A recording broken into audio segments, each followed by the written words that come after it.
We are here live on the scene at the Digital Stratosphere Conference in 2025 here in Denver, Colorado. We're going to take you behind the scenes, speak to some of the speakers, and dive into what you missed at this conference. That's what you're going to see here on episode 237 of Transformation Ground Control. Welcome to Transformation Ground Control. Ground Control. The podcast that covers everything related to digital transformation. This podcast features technology agnostic and international discussions related to digital strategy, software selection, implementation, change management, business process optimization, and everything else you need to know to make your digital transformation project successful. Whether you're embarking on an ERP implementation, supply chain transformation, or any other business or digital transformation, this podcast is for you. Now, here's your host, Eric Kimberling. 5, 4, 3, 2, 1. Ground control to Major Tom. Hello, welcome to Transformation Ground Control, episode number 237. This is a very special episode of Ground Control. This is a podcast that's tech agnostic, covers everything related to strategy, people, and process as it relates to digital transformations. And here, it's a special episode because we're here just outside the Digital Stratosphere Conference here in Denver, Colorado, here in late August. And really excited for this session and for this overall conference. And so far, it's been a great event. And what I want to do in today's podcast is really take you behind the scenes to really speak to some of the speakers and see what you're missing out on, because it's a really good event and there's a lot of great learnings here so far. But before we do that, I thought it'd be fun to talk about what the conference is and what it's all about. It's a tech agnostic conference. We have several different sponsors from all different walks of life, all different types of technology companies. The sponsors of this event include Infor, Priority Software, Infotech Research Group, Technology Evaluation Centers, Taft Law, Epicor, Oracle NetSuite, and Octar. And of course, last but not least, Third Stage Consulting Group, the company I work for. And by the way, I'm the CEO of that company, and we're a tech agnostic independent consulting firm that helps clients through their digital transformation journeys. And this event, we started this event back in 2018, and we did it because we wanted to provide a tech agnostic way to impart on the overall digital transformation community what it takes to be successful, not just the sugar-coated Kool-Aid drinking approach that most software vendors are going to have in their user group conferences, but more of a broad discussion of just looking at the good, the bad, the ugly of transformations. And this is the only conference I know of where you can get the real scoop, the real inside scoop of what it's like to be successful. But before I jump into some of the things that we've covered so far in this conference and what's left to cover in this conference, and before we go behind the scenes and talk to some of the speakers that have recently just presented here this week at the conference, I want to just show you a clip of what some of the attendees look like, what the event felt like, and we'll do our best here to show you a little collage of what you're missing out on.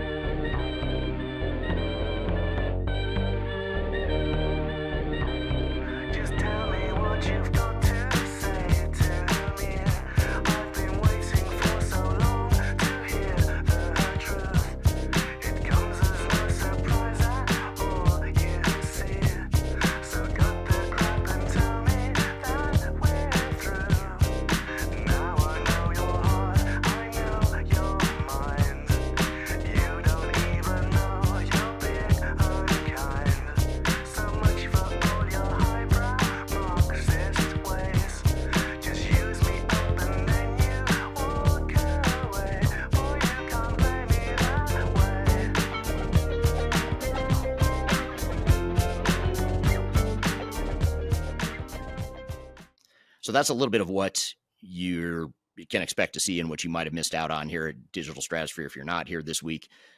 Really fun time. We had, so far, we've had 100 people join here in person, live in person. We have another 50 people that join virtually from throughout the world.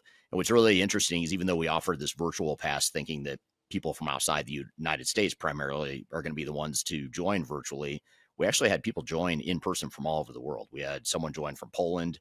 I'm actually going to talk to him later in the show today. His name is Stan. He's with a Microsoft partner. based in Warsaw in Poland, and we'll talk to him. But he joined us from Poland. We had a couple people join us from Israel, Colombia, Brazil, the UK, Switzerland, just people from all over the world. And it was really cool to see this group come together. And we started this conference in 2018. And when we first did it, we just had about 40 people, I think it was. Really good conference, but very small, a lot smaller than it is now. And we did it because we wanted to have that tech agnostic view of the world, as I mentioned before. And we wanted to bring together some of the like-minded thought leaders in the industry, people that weren't going to sugarcoat things and were going to be honest and transparent about what these projects are like. And even though we have software vendors sponsoring the event, there's something about having multiple software vendors at the same event that sort of neutralizes all the Kool-Aid drinking, if you will. So it's really interesting because even the software vendors who are there to presumably promote their product and to try and get awareness of people at the conference, it's really interesting to see how they are being realistic about what it takes to be successful. It's almost like the shackles of their normal marketing message that you would see at a vendor conference. Those shackles sort of come off a little bit, and you start to see the human side of these different vendors, especially when you get them all in the same conference in the same room. So it's really interesting. And one of the attendees that joined from the United States, I was running late to a dinner on the first night. We have a welcome reception. Last night we had a welcome reception, and I was late to it for a conference dinner with some other people at the event. And I was about 45 minutes late. So I was in a rush to get out of the happy hour to go to this dinner. And someone stopped me and said, just for a minute, I just want to talk to you real quick. And they introduced themselves and we got to know each other real quickly. And he mentioned to me that this isn't a conference. And I said, what do you mean? What do you mean it's not a conference? And he said, well, I don't view this as a conference. I view it as something bigger. It's a movement. And I thought that was super interesting. And that's really how it felt. The day one networking last night, and then even today, especially today, as we get into some of the speakers and people exchanging ideas, it's just really exciting to see the energy and the buzz. This is our 7th year, I think it is, in a row of doing this minus COVID. 7 years of doing Digital Stratosphere, and this has by far been the best one so far, not only in terms of the logistics and the coordination, but also the speakers and just the attendees and the way it's all come together. It does feel like a movement, and I think the person is very much right about that. So, one of the other things too that's interesting is not only is it a movement, and not only is it a conference in a traditional sense where you can go learn from speakers, but there's also a peer learning aspect of this, peer networking. And it's super powerful to see a bunch of CIOs and IT directors and project managers and software vendors, other independent consultants, whether they were third stage or even just solopreneurs that have their own consulting firms. You get all those people in the same room, sort of commiserating over their battle wounds and comparing notes and exchanging experiences. And it has a way of making people feel better. It's really interesting to see how people just feel less crazy. They feel like, I'm not in this alone. The stuff we're going through, the challenges we're facing are not that unusual, unfortunately. Unfortunately, they're not unusual, but I guess that's good news because you have other people that have been through the same thing. And so that's been super powerful to see as well, is just that peer networking, the peer learning. I had a few different VIP sessions. So we have 2 passes here today. And so far I've had a couple of different VIP sessions where if you paid for the VIP pass, which is a smaller group of people, there's been some small group Q&A and lunches with myself and other people from the third stage team. And it's been really interesting to have these open dialogues, just to be candid about, hey, here are the things we're facing and struggling with. Here are the challenges we have. What have you all experienced? Not just us as consultants, but the other people in the room, the other attendees that maybe aren't quote unquote experts per se, but they're people that have been through something very similar that a lot of these organizations have been through. So that's been really interesting to watch as well. And some of the sessions that I'm most excited about and have been most excited about leading up to Stratosphere this week, I'm really excited to see Jan Baan. He's sort of the godfather, pioneer of the ERP software industry. He actually had a session, and I'm going to go talk to him here in a minute. He had a session talking about microservices and where the ERP enterprise tech space is headed. And it's super interesting because he sees the ERP and enterprise tech space going a completely different direction than the ERP tech space as we know it today that he helped create. So he's a big believer in that whole idea of creative destruction and sort of not getting too caught up in the pride of having founded this whole ERP category. he's moved on. He's looking to the future of what's next after ERP, and it's really interesting to hear him talk. And we're going to chat with him about his keynote session, which was very well received. We're also, another session I always enjoy is Marcus Harris. He's with Taft Law. He was on the stage today talking about AI and negotiations and how to negotiate AI contracts, and also some of the pitfalls, some of the intellectual property and other legal nuances of AI that a lot of people don't think about. So that's super interesting. With all the the buzz and hype around AI, it's also important to look at the dark side and make sure you're covering yourself as it relates to how you protect your data, how you ensure that you don't have data cybersecurity breaches as a result of AI, and how you make sure that you actually negotiate deals that aren't going to cost you a ton of money in the long term. We also had a couple people from the Infor team talking about AI and use cases of where AI is actually being used in ERP and Infor in particular. And it's really interesting because their session wasn't super focused on Infor. It was focused on ERP in general and how AI can integrate and work well with ERP. So that's a really good session too, even though it was, like I said, they're both from Infor. This is an example of how they're not just here to push the Infor Kool-Aid on people or any other vendor for that matter. They're here just to talk about what some of the general trends are. One of the other highlights that we're actually going to play for you here in this episode, here in a moment, we'll play you later in the show. We'll play you a excerpt from the conference where I actually facilitated a panel discussion with 5 different software vendors up on the stage. Really interesting to do. I love doing those sessions because it's so rare that you get a bunch of vendors together talking about sort of the commonalities of what's happening in the industry, where they see the industry going, but also how they view themselves differently amongst each other. So in a real friendly, constructive kind of way to help people at the conference understand that these technologies out there are a lot different. There's a lot of commonalities and trends that we should all be aware of, but there's no one size fits all. Every vendor has a different strategy, different strengths and weaknesses, and hearing them talk about the comparison and contrast between the different solutions is super interesting. And even if you're not interested in those 5 solutions in particular, those 5 vendors that are on the panel discussion, it's a good way for you to think about how you can be differentiating between different vendors that you might consider for your digital transformation. So be sure to stick around to the end of the episode because we'll play you that full panel discussion. So the whole idea here is we're going to show you behind the scenes. We're going to jump down inside here in a moment to the conference floor and sort of get in the thick of it. I'm out here in the quiet now to get the podcast started, but then we're going to jump inside where it's a little bit more chaotic. So we'll get there in a second. But a couple of the things, my keynote session, which I'll publish at some point here in the near future on YouTube, my keynote session was called Welcome to the Jungle. And that's also the name of my new book coming out in September of 2025. And the premise of this book is really looking at the risks of digital transformation and providing a roadmap to mitigate those risks. First of all, identify the risks and mitigate them.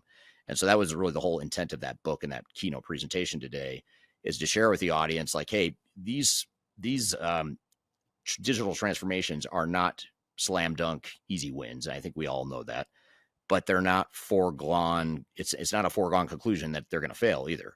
So many of these projects fail with failure rates of 70 to 80% or more that a lot of people think that, well, we're just sort of destined to fail. And if we can just come out unscathed or relatively unscathed, or, not have the transformation bring our operations to its knees, then we would consider that a success. And it doesn't need to be that way. We don't need to set the bar that low. The key is recognizing and understanding what those risks are so that we can be realistic about it and how we're going to mitigate those. So that's an interesting part of this as well. So Welcome to the Jungle is my keynote session. Really enjoyed doing that. Got a lot of good feedback from that. And some of the big takeaways that I have from this conference so far that I just want to share here with the audience is, first of all, listening to some of these speakers, I try to pick up on some of the themes. What are the themes or the recurring patterns that you hear when you have all these different diverse speakers that are coming at it from a technology angle or a program management angle, a supply chain angle, change management angle, process improvement angle, strategy. There's all these different lenses that you can look through digital or look at digital transformations through. And some of the common patterns that we see are, first of all, the importance of strategy and planning, and just having a clear, concise understanding of what it is we want to accomplish with this project and how this project ties into our overall overarching corporate organizational goals and objectives. that's one of the big things that we just keep hearing time and time again is making sure that you recognize that one size does not fit all. No one software solution or even type of software or type of technology like AI, for example, it's not going to be a silver bullet that's just going to solve all of your problems. You still have to do the heavy lifting behind organizational alignment with your overall strategy, with your people, your process, obviously all the technologies you have in place, all that good stuff. The other thing that has been a common pattern here is that the technology, it's not that the technology doesn't matter, but it matters a lot less than everything else. You know, when you look at organizational change and overall strategy, defining your future state business processes, the project management and governance behind managing your system integrators, all those things are so critical to ensuring that you're successful. And it's not about the technology. You can plug in or out any sort of technology, and depending on how you run that project, you're going to either succeed or fail, not based on the technology, but probably based on all the other stuff that you manage. And the tricky part of this, though, and the problem in our industry is that the software vendors and the buyers of software solutions tend to think that if I buy the software, I focus on deploying the software, and if I do that really well, then I'm going to be successful. And the problem is that's not true. You could do that really well and still have a massive failure on your hands, not because you didn't implement the technology well, but because you didn't address all the other non-technical stuff. So the project, the program governance, the change management, the process improvement, having the alignment at the top all the way down to middle level management of what this project means and how you're going to make decisions and how the decisions you make are going to support your overall strategy. Those things get out of sync and out of whack. It doesn't matter how well you deploy technology. You're not going to be able to use it in a way that benefits your organization. And it's more likely that it's going to cause disruptions to your operations at least in the short term, if not the long term. There's some companies that take months or years to recover from some of these failures. And again, it doesn't need to be that way. There's no secret luck-driven recipe here. It's pretty straightforward when you dig into it. And that's some of the common themes we're hearing here with the different speakers here at the conference. Change management has been another common theme. We have Emma Roloff who spoke talking about a people first approach to digital transformation. We've heard time and time again, change management and the people side of change come up even in the more technical presentations or the presentations that weren't exclusively focused on the people side of change. So that's been interesting. And then finally, the realistic expectations, ensuring that the team, the overall plan, the budget, the resources, all that stuff, you want to make sure it's realistic and that you have a realistic view of what the project's going to entail. Because if you don't have realistic expectations, you're not gonna know what to expect in terms of risk. You're going to think things are going to be easier than they actually are, and you're going to be blind to the risks that are inherent in these projects. And also, it's going to force you into bad decisions if you have unrealistic expectations. When a software vendor comes to you and says they can implement their solution in, say, 18 months, if that 18-month timeline is realistic for a technical deployment, but not realistic for you to navigate all the change that goes along with that in your organization, then you're set up to fail right there, because now you're expecting an 18-month horizon. Your entire internal team and leadership is expecting 18 months, but it was never going to be 18 months. It was always going to be 24, 30, 36 months, whatever it is. And so what happens then is once you realize halfway through the project that, wow, we are not ever going to get this done in 18 months, then you start either pushing things out and people start getting really frustrated, and it decreases morale on the project and internally within the organization, and or you end up cutting things and making really bad decisions, like cutting a few iterations of training or testing, or cutting out change management, or the things that look like on paper you might save time and money, but actually that ends up making it even worse by trying to force fit a project into a box that was never realistic in terms of time, budget, resources, etc. So the realistic expectations is another common theme we're hearing right now. That's something I cover a lot in my book, Welcome to the Jungle. I covered it in the keynote here today as well. It's worth noting too, as well, the theme here this week at Digital Stratosphere is AI Mission Possible. So there is a lot of talk about AI, as you can imagine, but again, it's one of those things where it's not really about AI, even though that's the theme of the conference. It's about everything but AI. It's all the non-technical stuff. AI is interesting. There's a lot that we can learn about it. There's a lot of ways we can potentially embed it in our organizations, but at the end of the day, it's really not about AI. It's about all the other stuff, the non-technical, the people, the operational, the organizational, and strategy sides of things. So, got a lot to cover here today. So, we're going to jump behind the scenes. We're going to talk to a few different speakers that have given their keynotes, and I'm going to ask them to just give a summary, a quick 8 to 10 minute summary of what they presented in their keynotes over the course of an hour or so, and really try to summarize it down for you and give you a flavor for what has been covered here in the conference so far. And as I mentioned, later in the show, we'll have the entire panel discussion, the vendor panel discussion that we'll get through as well. So we're going to get to all that here in just a moment. But first, we're going to take a quick break, and we'll bring on our first guest, who's actually going to be our guest from Infor Software, talking about some of the AI keynote content that they talked about. We'll also have Jan Baan, Marcus Harris, Stan from Poland will be here as well. And then again, we'll get the vendor panel later as well. So got a lot to cover here today. We're live on the scene at Digital Stratosphere, just inside, close to where I'm at right here. We'll be right back with more Transformation Ground Control. I don't mind letting you down easy, but just give it time. If it don't hurt now, but just wait a while. I want to share a little bit of information about Third Stage Consulting and who we are. Third Stage Consulting Group is an independent, technology agnostic provider of consulting services to help clients through their digital transformations. We help with digital strategy and software selection, as well as implementation planning. And during implementation, we provide services related to program management, organizational change, business process improvement, as well as enterprise architecture. These are just some of the services we provide. We have offices in North America as well as Europe and Asia Pacific. So if you'd like to learn more, I encourage you to check out our resource center, which includes a number of resources that will help you through your digital transformation, and you can access that for free using the QR code here or the links below. You can also reach out to me directly if you'd like to discuss your digital transformation and brainstorm ideas on how to improve where you're headed on your journey.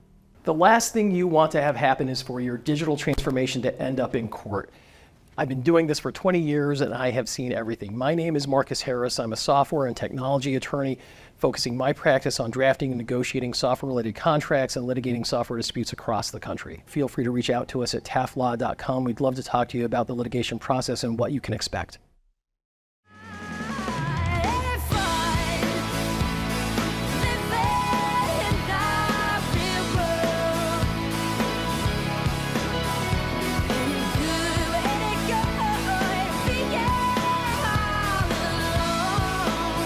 Welcome back to Transformation Ground Control, episode number 237, the special on the scene edition here at Digital Stratosphere 2025 in Denver, Colorado. We're just outside the conference. We're going to jump inside the conference area right now and go talk to some of the guests, some of the speakers that have given some presentations here today on day 2 of the conference. We're going to start off by talking to the team from Infor, the 2 presenters from Infor.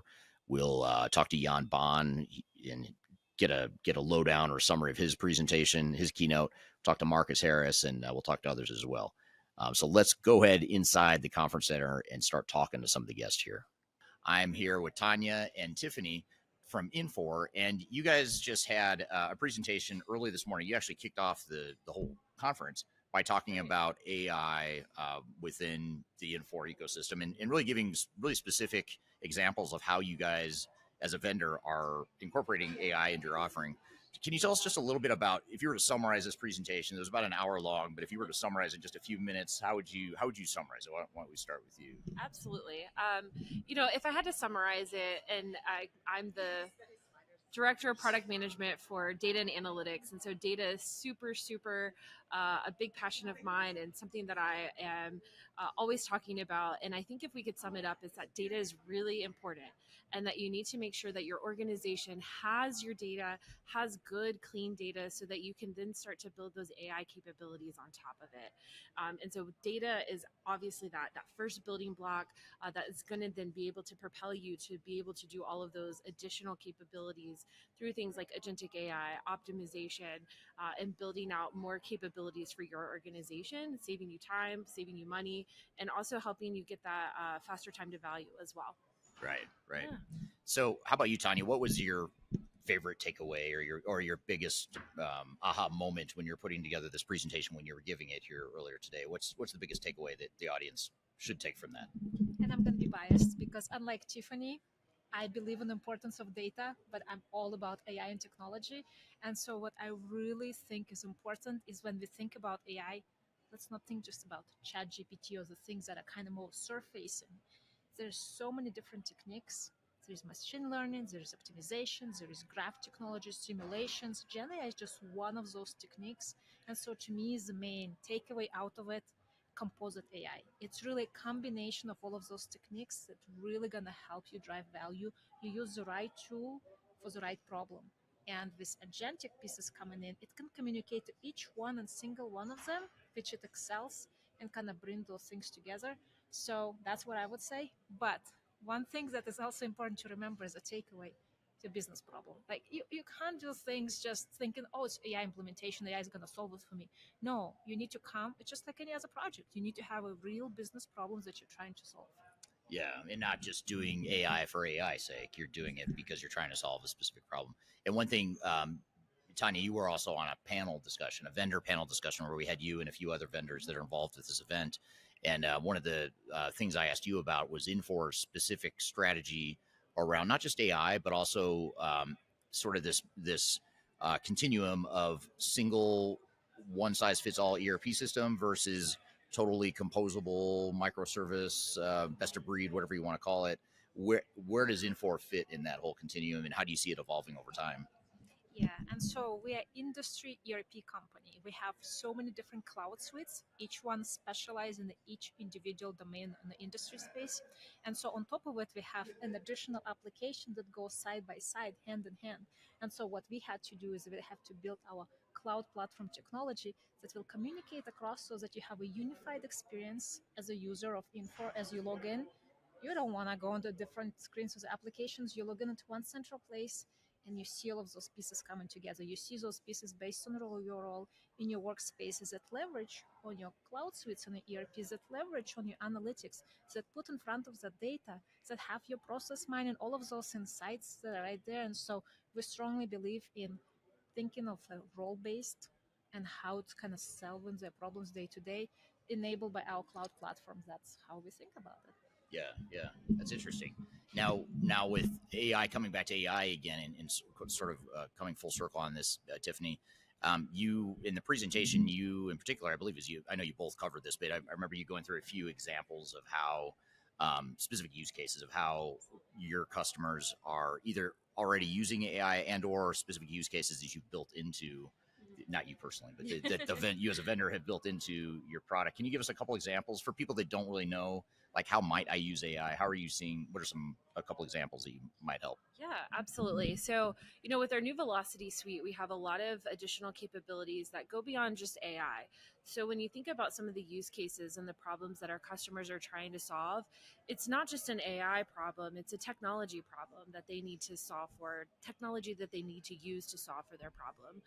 And so, one of my favorite stories that I talked about today was Miller Industries. And essentially, they were bringing in all of these emails that had their orders that were coming in, and they were having to manually enter those into their ERP application. And so utilizing our Velocity suite and two of the key products that are part of it, process automation and then also Gen AI on top of that, they were actually able to completely automate that process, which not only helped in terms of getting these orders done faster, it also reduced errors, but they were also able to implement that in less than 60 days. So when you think about these AI projects or these technology projects, they don't have to be huge 2-year projects where you're taking a lot of time to see that time to value. It's something that you can get quick wins on in these basic processes, and then ultimately bringing value to your organization. And they've actually saved over 3,000 hours per year just by automating this one small process that they have in their organization. That's fascinating. It's really cool to hear the exact, specific examples. I think that's where a lot of people struggle. Is you hear all this hype around AI, but like, well, how are people actually using it? How are you actually building it into your product? And so to hear those examples was super helpful. Tanya, one other thing that we talked about on the panel was around just what it takes to be successful in an implementation, and you had some really good thoughts around that. What are a couple of the takeaways as far as what you've seen to be the most critical to successful ERP implementations? Absolutely. So I think it takes a village to do a successful implementation. And so this is where people historically think about ERPs working with the IT team and having those big projects. But the reality of the things, IT teams are serving the business needs. And so this is where the business stakeholders need to come and closer together and have this handshake in between IT professionals and work on this implementation.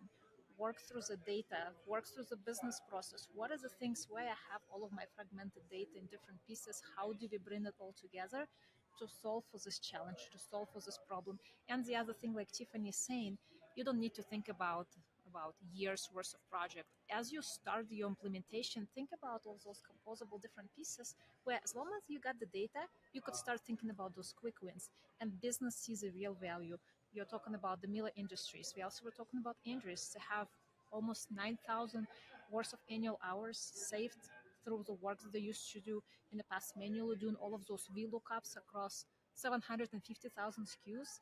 Now it just takes place instantly. They upload this request for quote, 500 different items, and they get the results instantly. And so to us, think about it, working holistically, working as a team, driving your process, be in the front seat so that you could also take the rest of your organizations along this journey.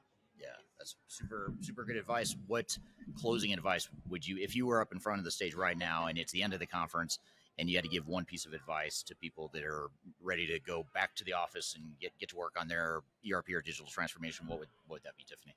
I would say keep it simple, right? You don't have to have anything that's overly complex. You don't have to go searching. If you just start talking to your end users in your organization, you're going to find some very simple pain points that you're going to be able to layer these two different types of technology, including AI, to help make their lives a lot easier and ultimately give them the opportunity to do, more productive things for your organization.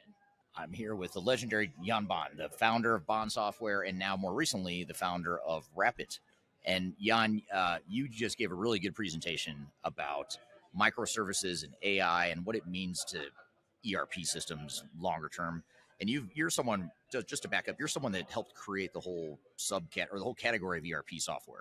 You founded Baan Software back in the 70s. It was a prominent player for a long time. The source code is still used by Infor, who acquired Baan. So you have had a huge influence and a huge fingerprint on the ERP software space, yet you have a very different opinion of where the ERP software space is headed now than you might have had 10, 20, 30 years ago. So tell us about microservices, AI, and how you see the world of ERP evolving based on what you presented here today. Important is first to begin, ERP was built in first wave of, say, Unix and transactional systems in a century ago. Then you see technology waves are changing, and the problem is most people are not changing with the technology waves. And it's hard, disruptive, it's a little complicated. And we did it between. Then we moved to business processes, bring everything together. It was the infancy of the internet. And you saw a lot of things. But then later you see still the real professional elements of collaboration of the internet, big data and everything. And then the microservice concept came.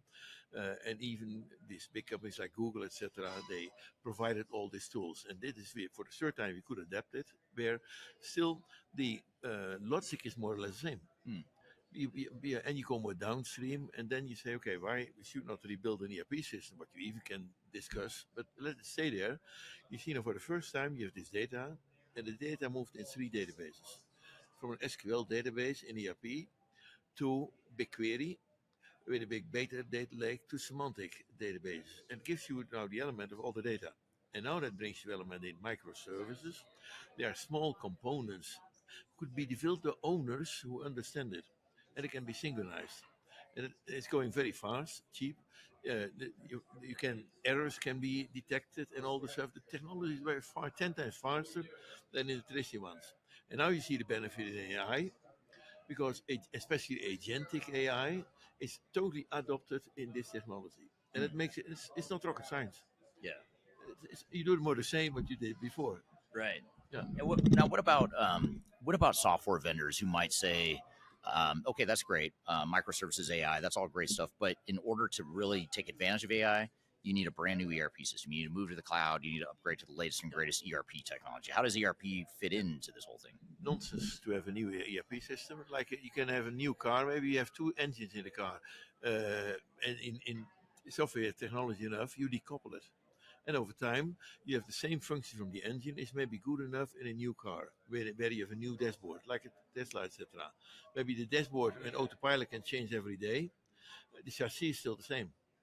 And even see the electronics are maybe also still the same. You should understand that the most mistakes what people are making, they have the idea new technology wave means new everything. No, you're always in 3 technology waves. And that is what we see now in the old wave of transactional system. It's still good enough if you can decouple it. Then we move more in business processes, optimizing it, and now we go in this real modern stuff therein. And that's only something where it makes 10 times more. The autopilot is doing so much more for this car. And that brings so much more benefit. Yeah, yeah, that's great stuff.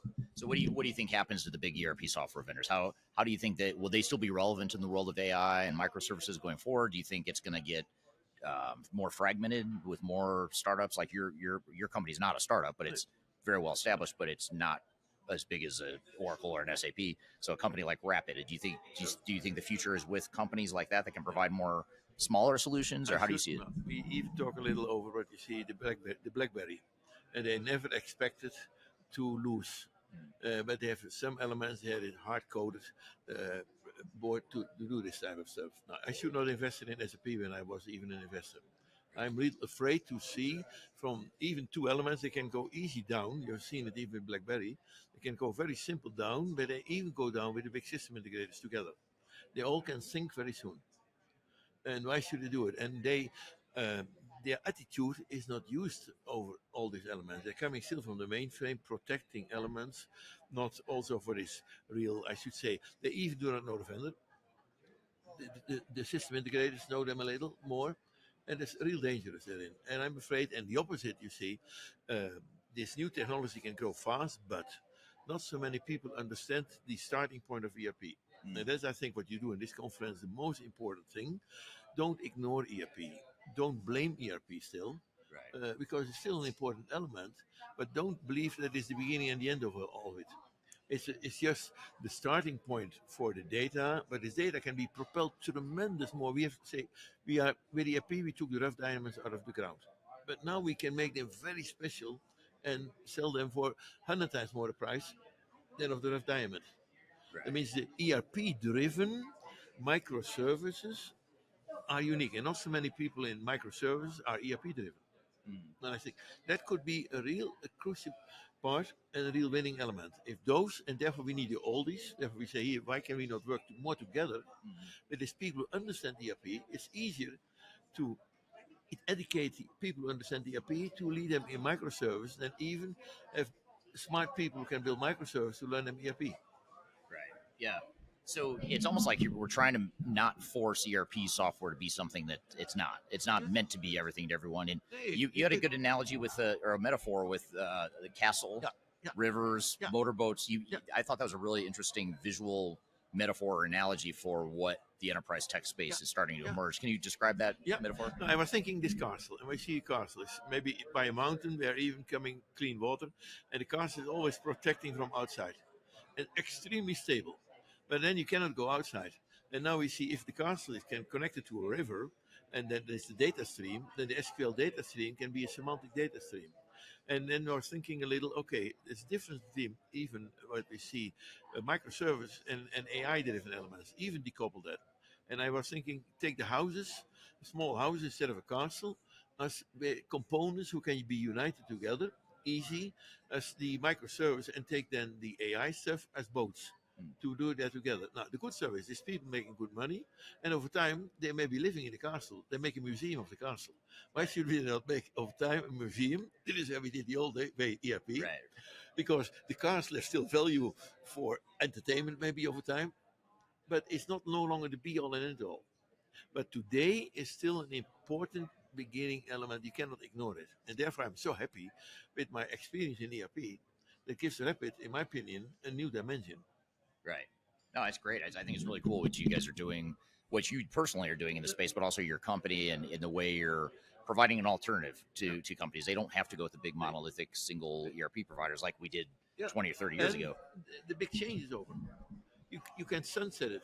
Why should you not take ECC, take it together, sunset it every day a little? Instead of these big banks, where you lose a lot of money, it's good enough. And all this customization is even then good. You have not overnight to change all the customization. Do it step by step. And even in a lot of elements, with reverse engineering, you take the same functionality, old, but good enough, in new technology. And then you oversee new technology elements that you, again, can update. because now the old technology is then only adopted in the new way, but it could be much improved over time, and it's also every day a little Right. ongoing improvement. Yeah.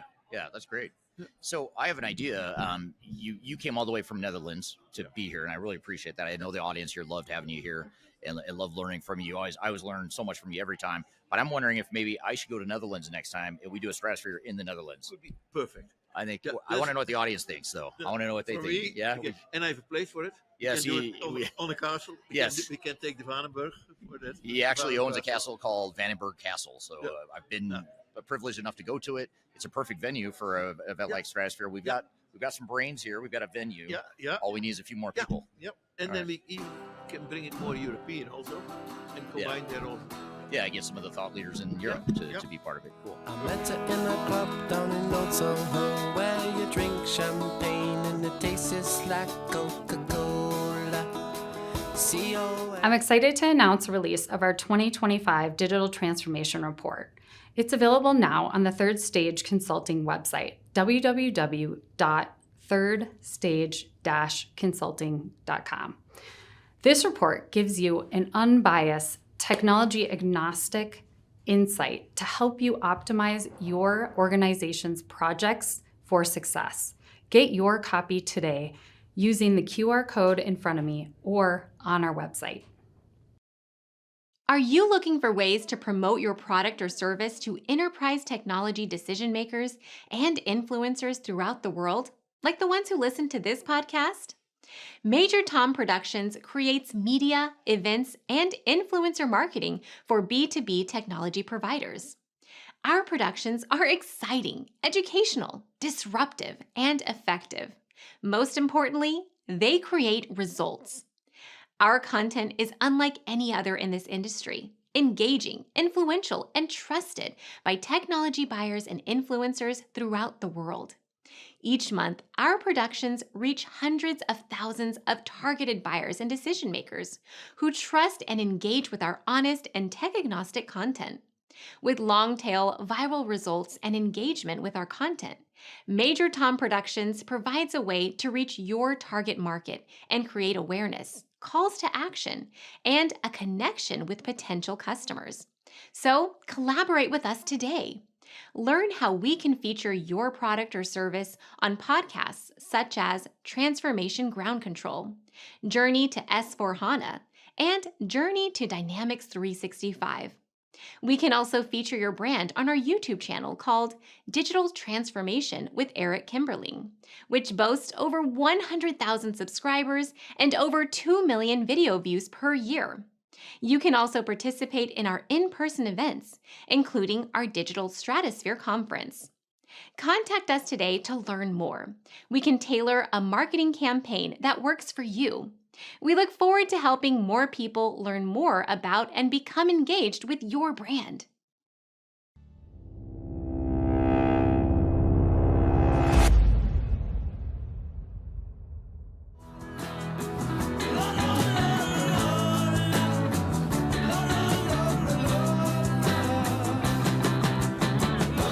Welcome back to Live on the Scene here at Digital Stratosphere 2025 here in Denver, Colorado. I'm here with Marcus Harris, partner at Taft Law, and you're giving a presentation tomorrow, Marcus, to talk about how to navigate AI contracts. What are some of the high-level bullet points or themes that we can expect in that presentation tomorrow? Yeah, well, thanks for talking to me, and thanks for inviting me to speak at the Stratosphere Conference. It's always a pleasure to be here. And, really what I want to focus on in my presentation tomorrow is just, how to approach artificial intelligence contracts. And I think, mitigating the risk associated with them, making a determination as to, do you really need artificial intelligence functionality? What level of due diligence do you need to go through in order to make that decision?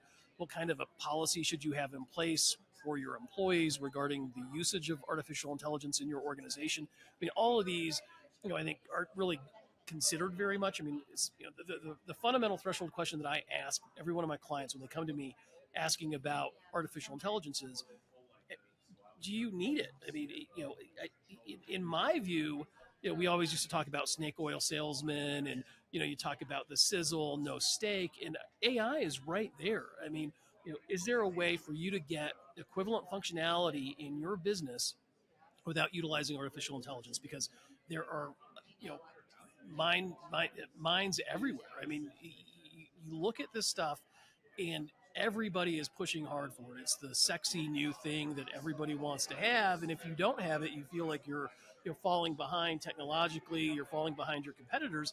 But that, in and of itself, I don't think is a reason to adopt artificial intelligence. I mean, fundamentally, you've got to have an understanding of what your business case is, what your business requirements are. You have to, just like adopting any piece of software, where are the functionality gaps between how that AI functionality works and the way that your business works. There's also risks that are incredibly specific to artificial intelligence. For example, what about the data that you're entering into that system? What's the ownership structure around that? Who owns the inputs? Who owns the outputs? Meaning, what comes out of that artificial intelligence functionality? What's the ownership structure like associated with that? And what is happening to it while it's in the model?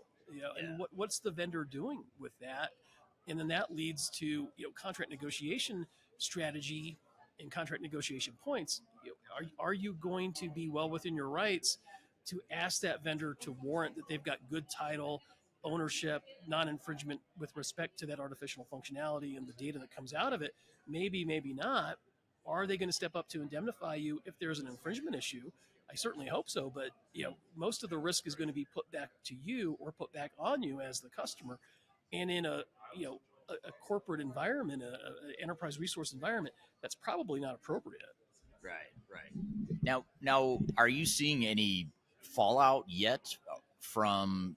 Because just to back up for a second, I know your background is intellectual property, which includes data. And are you seeing any breaches or litigation as a result of AI? Or are we still in the preemptive CYA mode, and you're just helping us protect from that sort of thing, or what? Or have you seen breaches of any sort? That's a good question. And what we are certainly seeing are issues associated with the ownership of data, infringement issues, pure intellectual property issues, and that's all over the courts right now. And we're starting to get some sort of foundation for moving forward and some guardrails on how these things are going to be dealt with by the courts, and I think that's really good. But in my practice, in for my clients, what I'm concerned about is the misrepresentations associated with artificial intelligence, that it's going to solve all your problems, that there hasn't been enough vetting of the system, that there aren't unnecessary costs associated with utilizing the artificial intelligence functionality. For example, SAP, what we see is they are trying to put a fence around the data that you put into their system. And when you try to get that data out, your data, so it's not, let me take a step back, it's the issue with SAP isn't so much about, and AI vendors in general, it's not so much about who owns that data. They're going to acknowledge that you own it. But the reality is controlling it is much more important and much more lucrative than actually having an ownership interest in it. Right. Arguably. And so what SAP does is you want to take that data out of your SAP system and train an artificial intelligence product that's not an SAP product. Be prepared to spend a lot of money. So, I mean, these are the things that are coming to the forefront and I think are going to get litigated in the near future. What's the ownership structure of the data? What kind of confidentiality issues are associated with putting your information into that model? What data security risks are there? It's just going to be, a minefield of opportunity for lawyers, and something that I think clients and customers need to be very aware of, so they can mitigate the risks associated with using artificial intelligence. Yeah, I mean, good news is job security for you, I imagine, for years to come. Right. Because I imagine this is going to take years, decades, or more to resolve all these unknown new kind of legal issues, won't it? I mean, it doesn't seem like that's something that's as cut and dry as, if I steal something from you physically, it's a lot easier. It's more cut and dry. Whereas this is a little bit more of a gray area, it seems like. That's exactly right. It's not cut and dry. There's a lot of nuance. There's a lot of gray area associated with this. And I think that, being an attorney in the technology space, that really is kind of par for the course, in that, the technology moves at lightning speed. And what you're trying to do as an attorney is fit, centuries old, in some cases, legal paradigms into this new model. How do I deal with, restricting providing relief from mitigating risks associated with artificial intelligence, utilizing in what can be many times outdated laws, outdated statutes, and trying to get creative in the way that you apply the law to this modern set of facts. And so, yeah, I mean, there's a lot of unknown right now, but it's very interesting academically, and our clients come to us, every week with questions and issues that are arising, from artificial intelligence, and they're usually novel issues that we have to go research, and there's not a clear path for it. Yeah, that's really interesting, and it'll be interesting to see where things settle for sure. Absolutely.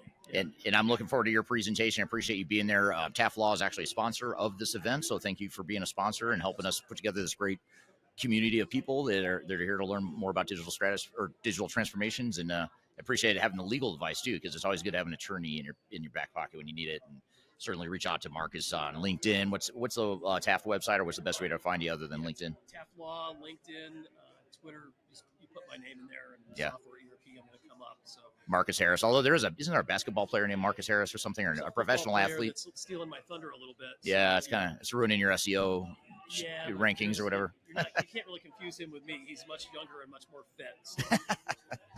Okay, so I'm here with Stan. Now, Stan, first of all, how do you really pronounce your name? Because I mispronounce it every time. It's Stanislaw. Stanislaw. Yes, Stanislaw. Okay. Yes. And tell us about your company. So ANEGIS is a integrator of Microsoft technologies. So we come from deployment of Dynamics 365 F&O through CRM and any technologies that is in the Dynamics suite, up to Power Platform and AI. Okay, great.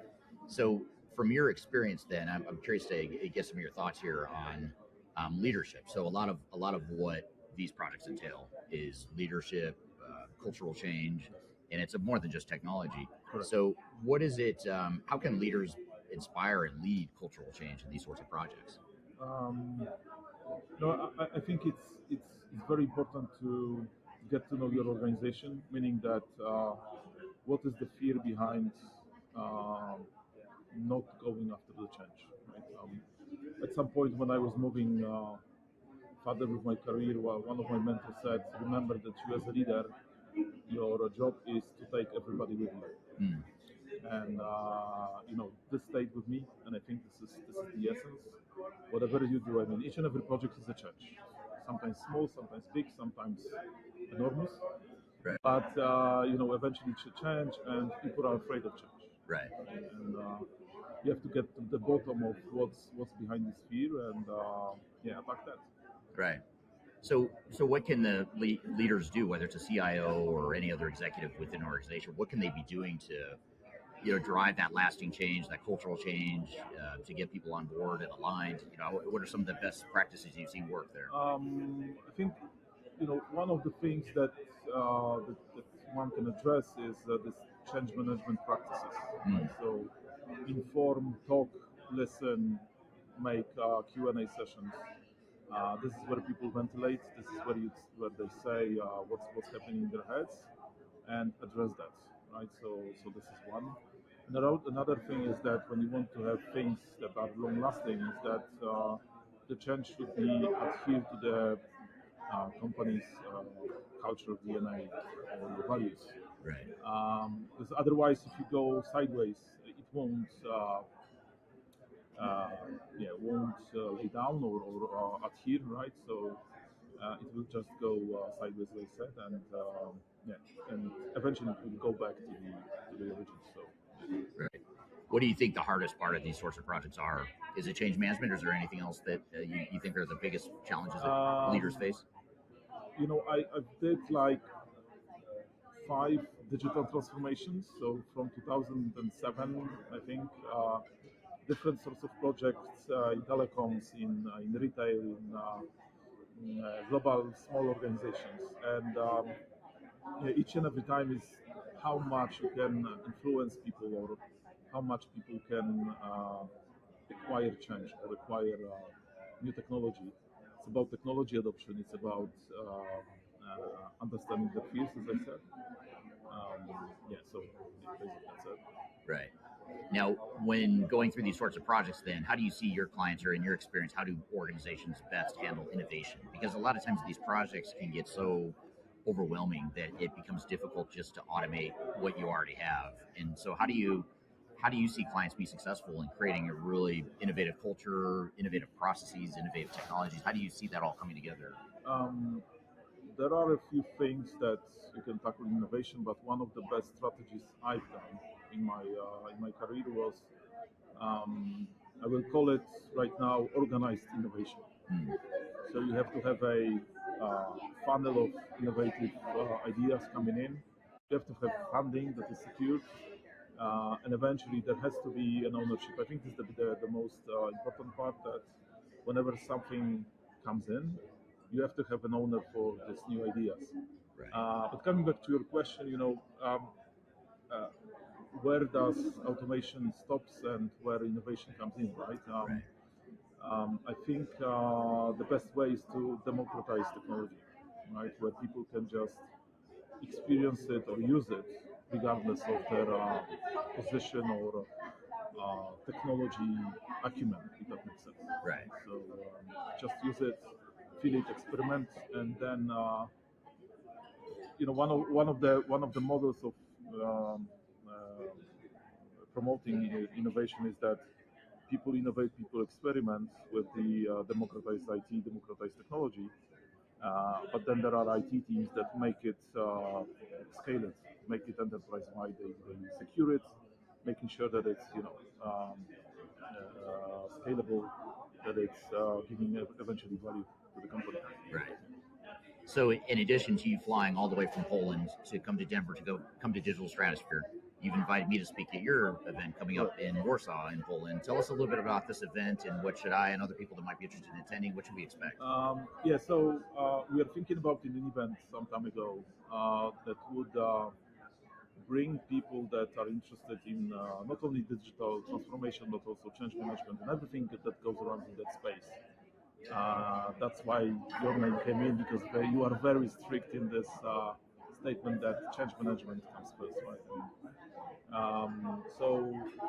There were different ideas, and one of the ideas was that let's create an event that will bring people from the community that are interested in that. Not always so obvious, so not only technology people, so there will be people that come from the business side. There are people that founded their own companies, like yourself, but also not so obvious connections. The evening event will be with. It will be a surprise, I think, for everybody. It will be about the journey that we might have. We might have connections to the digital transformation, but it will be about something else. So 5th of November, Warsaw, an event about how to excel at digital transformation. Right. So for our European audience, people that are Eastern Europe, Western, wherever in the world they are, but especially if they're in Eastern Europe or Poland, where can they learn more about this event? What's the website, or how can they find more? It's stepsdigitalconference.com. I think we have to check that. We'll include a link below as well. Link to this. There will be a link. Everything is there. Should there be any questions, there are contacts to all people that is putting the conference up. Against one is an art that's hard to teach. Another clever word sets off an unsuspecting herd, and as you step back in the line. People oftentimes ask me how I built such a strong social media following on YouTube and LinkedIn and Facebook and other outlets. And the fact of the matter is it took me a long time to build a following through a lot of trial and error, making a lot of mistakes. Had I known that there were companies out there that could help me build my brand, I would have done that a long time ago. I didn't know that, but the good news is that there is today a consulting firm that will help you through building your own personal brand through some of their training programs. The company is called Roloff Consulting, and if you're familiar with Emma Roloff, she's someone that I've had on this podcast before, and she's well known in the digital transformation space as well as the sales space, and she's big on TikTok, YouTube, and LinkedIn. And she and her husband have started a training course and a training company that focuses on helping people build their personal brands and helping them to sell themselves digitally. So whether you're a salesperson that's trying to reach more customers or you're an individual that's just trying to build your personal brand, that's something that they help with through their training programs. And they've offered listeners of this podcast a free 5-day LinkedIn challenge. And I encourage you to check it out. I've included a link below for this podcast. If you go to the podcast notes, you'll find a link that gets you free access to this 5-day challenge where you'll get step-by-step guidance. You'll get real results. So you'll get some tangible results from the program. And you also get a special offer at the end of it. So it's exclusive to listeners of this podcast. Be sure to check out the link below if you want to work on building your personal brand, or if you're in sales and you're trying to reach more people. Whatever the case may be, check it out. It's free to listeners of this podcast. You can check it out via the link below. Are you looking for ways to promote your product or service to enterprise technology decision makers and influencers throughout the world, like the ones who listen to this podcast? Major Tom Productions creates media, events, and influencer marketing for B2B technology providers. Our productions are exciting, educational, disruptive, and effective. Most importantly, they create results. Our content is unlike any other in this industry, engaging, influential, and trusted by technology buyers and influencers throughout the world.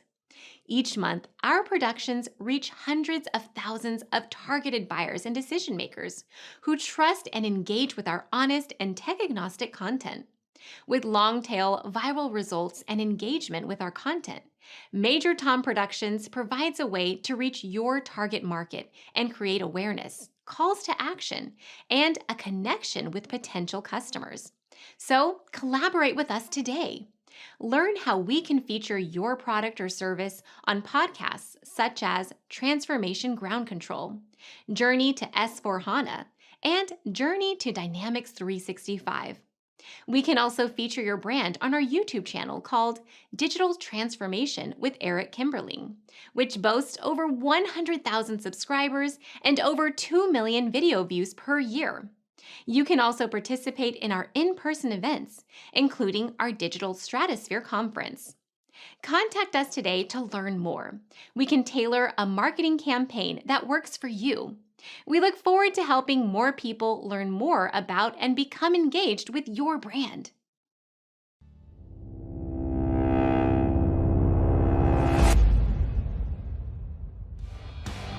With 1,000 lies and a good disguise, hit 'em right between the eyes, hit 'em right between the eyes. We knew I'd go away. Hello, welcome back to Transformation Ground Control, episode number 237. This is the special on the scene edition here at Digital Stratosphere 2025 in Denver, Colorado.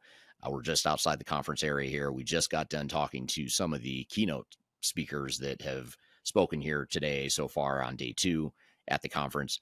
We're actually going to play you another clip here from another highlight of the day, which was a vendor panel discussion where we have several software vendors on stage, and I facilitate a conversation talking about some of the trends in the industry, keys to success, how they view themselves differently in the market, kind of what their strategies are.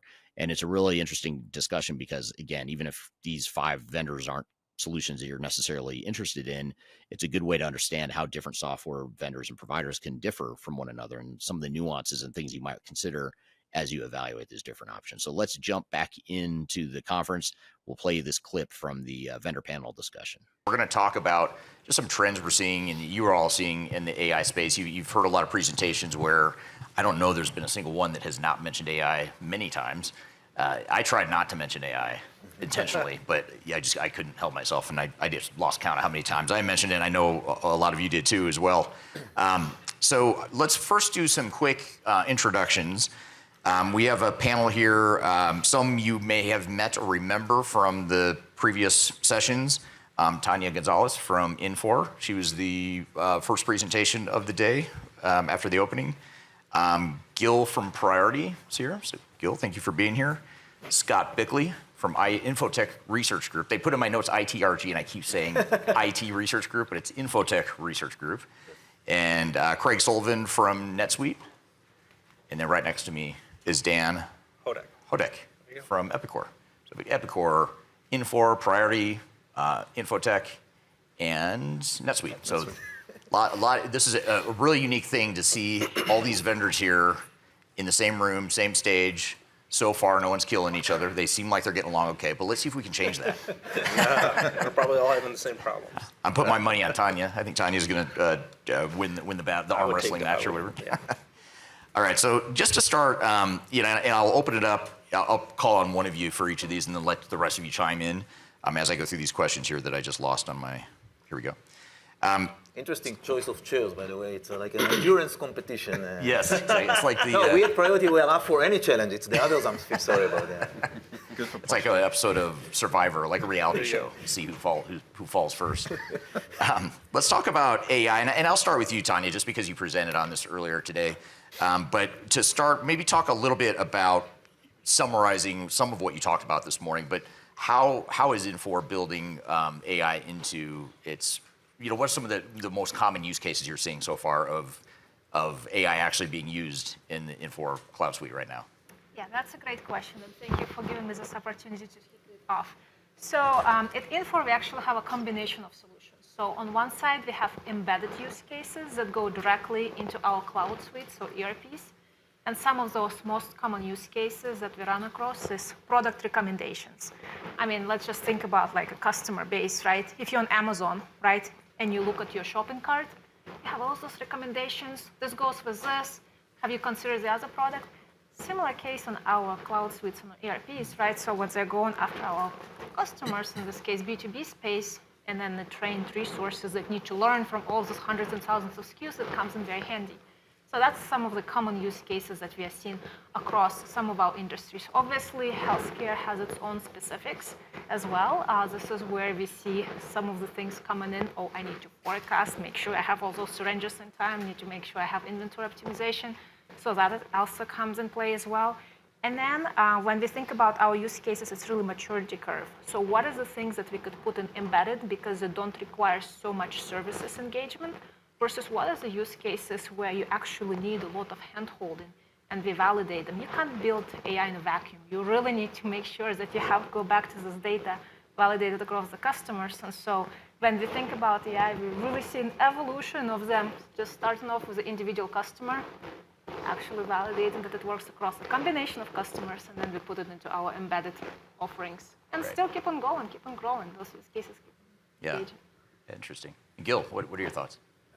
So in terms of AI use cases, we think about it in three buckets or categories.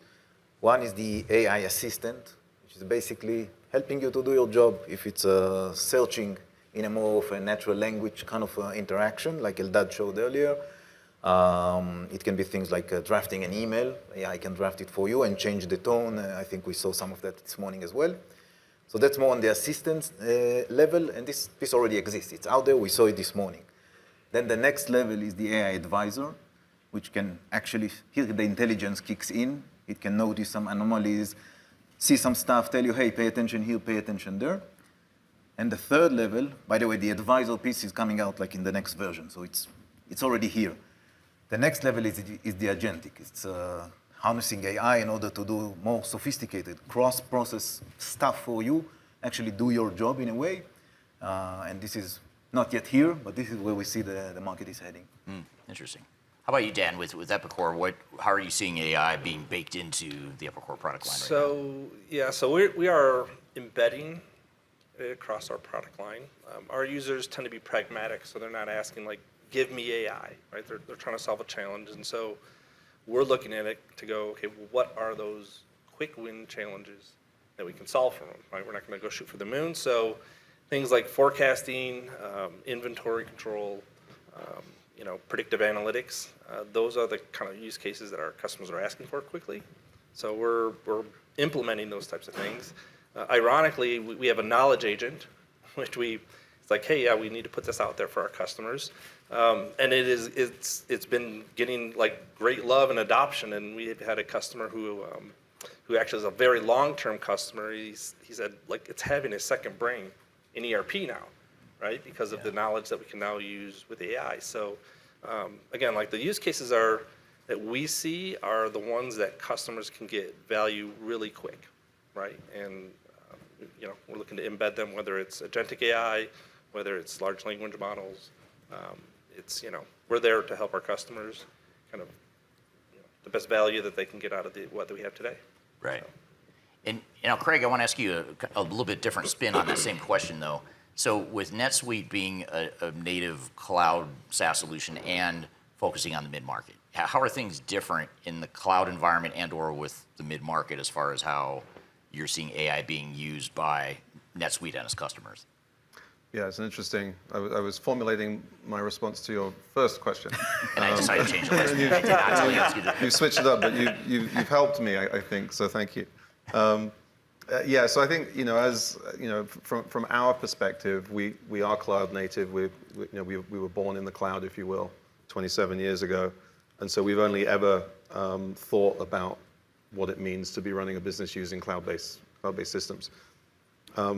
Fast forward to being acquired by Oracle 2016, 2017. And not only then do we have access to the Oracle database, which we were always using from the very beginning, but all of the other infrastructure and the investments that Oracle has been making around scalable architecture and more recently the AI components. And so, from that perspective, we sort of see it as our customers having a leg up, if you will, into embracing not just the cloud, but now the cloud with AI on this very powerful unified data set, which is at the heart of the suite from the very beginning. And so, the way that we approach these conversations, and these are conversations, and I think, my colleagues up here will sort of agree with this, they're definitely evolving as our customers and our end users are hearing, seeing, learning about AI at events like this, and then asking the questions about how might that help me with various aspects of our business. Our approach to that is to just make the system work better because now it has the AI as part of the fabric of it built in to how we're solving those problems and how we're helping customers solve those problems, from things like recommendations and supply chain optimization through to authoring and making proposals as to how best to solve those solutions. So we're looking at it, and I think that's sort of the difference here is perhaps that we're looking at intrinsically from the ground up, from the infrastructure up, as a virtue of the journey that we've been on. Right. Now, Scott, Infotech, much like Third Stage, is vendor neutral. I know you guys have customers that are using all these vendors and even some vendors that aren't in the room here today. From your perspective, not coming at it from a technology perspective, but just more from your end customers, how much of the AI demand is being driven by vendors versus what you think customers actually want? Yeah, I'd say it's 90% plus being driven by vendors. So, I mean, if you look at the ecosystem, I look at it like a pyramid. At the top is like NVIDIA, Broadcom, some of your big chip suppliers. You look at NVIDIA's revenue, and maybe 5 to 7 customers comprise about 50% of their revenue, which has been astronomically, growing. Well, I should say it's growing exponentially.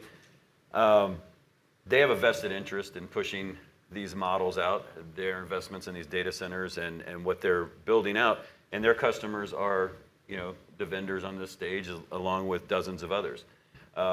The sheer scale of this investment has pulled everyone along with it. So, you don't have a choice if you're an application provider, but to be investing in AI and to find a way to build that into your product set. And if you're going to make those investments, you're now having to pay for access to those foundation models. You're now having to pay for data scientists, AI engineers, all of the infrastructure and people that go into building the products. So naturally, that's going to be a pull to the end user.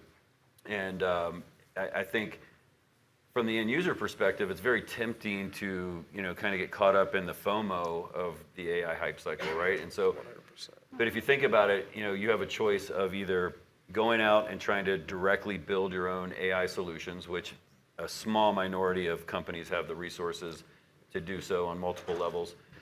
You could go out and try to do these tuck-in solutions. I think I read yesterday there's 498 AI unicorn startups right now, which is insane.